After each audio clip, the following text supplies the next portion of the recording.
What is My Friend Pedro? Is it a game about love? A game about hate? Neither. It's a game that makes you want to do shit like this.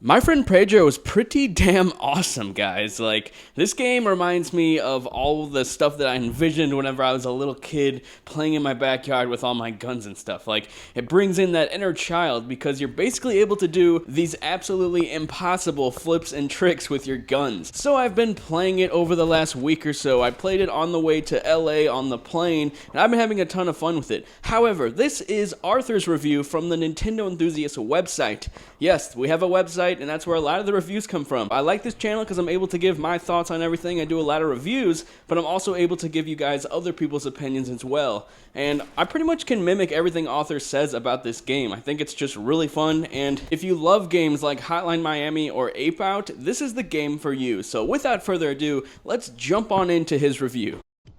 My Friend Pedro is a wild ride. If you had told me mixing gun violence with ballet and time physics was a good idea years ago, I would have probably laughed in your face. But now that I've played through this game, I realize how wrong my hypothetical past self was. Developer DeadToast Entertainment threw a bunch of different concepts into a blender and came out with a delectable banana smoothie of mayhem. It's quite impressive to see how well these different ideas form a cohesive experience. Let's start things off in a confusing manner. A talking banana named Pedro, who may or may not be real, wakes you up from a slumber. Controlling an unnamed character in a gimp mask, you attempt to leave the facility in which you find yourself. Unfortunately, the area is overrun with goons who look quite threatening. Luckily, Pedro has the best advice a sentient fruit can give: kill everyone who stands in your way. Pedro teaches you the main mechanics of the game early on. The protagonist can dual wield and aim guns in separate directions, twirl to dodge incoming fire, and slow down time for a short period. Using all of these techniques in tandem is key to not only surviving an onslaught of foes,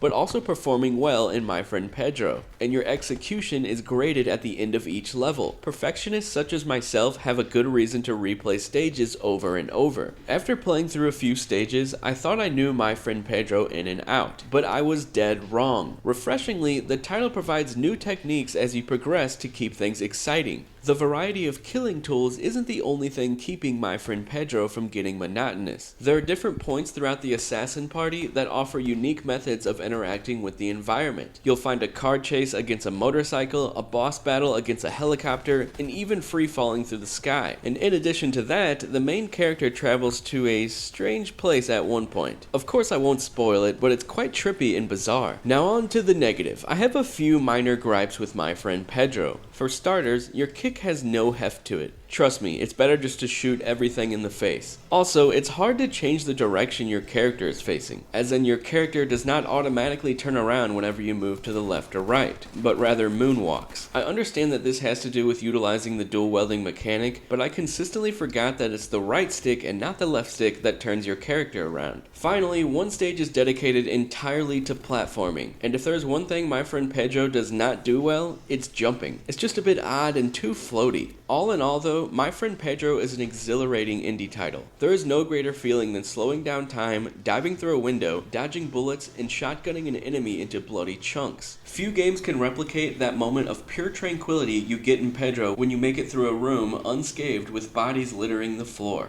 There is no other game like My Friend Pedro, and that's probably the greatest accolade I could give it. Thanks a lot for watching. If you want more dumb skits like that at the beginning of this video and game reviews, be sure to hit that subscribe button if you're interested. And lastly, sorry I sound a little bit tired. I literally just woke up and I did not get any sleep last night because maybe I was a little too busy playing My Friend Pedro. Thanks a lot, guys. I'll talk to you later.